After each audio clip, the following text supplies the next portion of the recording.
Can this random Pokemon beat Emerald without dying? This is Kaizo Ironmon, and folks, Evil Beans the Blastoise currently has her personal best. We have 2 gym badges left to get. The next gym was Tate and Liza's, and yes, this is a double battle, but it's more like a 1v2. In order to trigger this battle, I need to have my HM Pokemon on me, but I'm not allowed to actually use it. I have to throw a Pokeball instead of attacking with it. Yes, this is scary. I haven't gotten this far before, but we have an amazing Pokemon. This is what Evil Beans was looking like at the moment.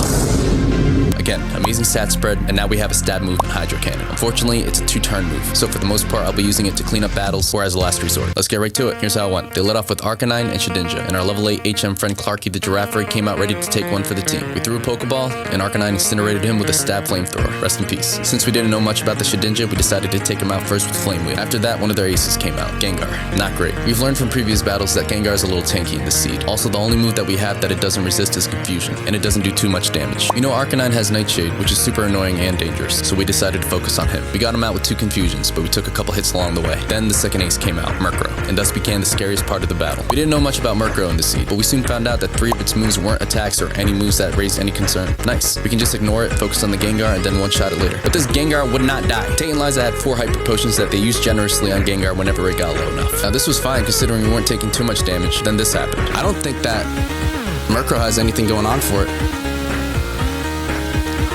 Leech Seed's annoying.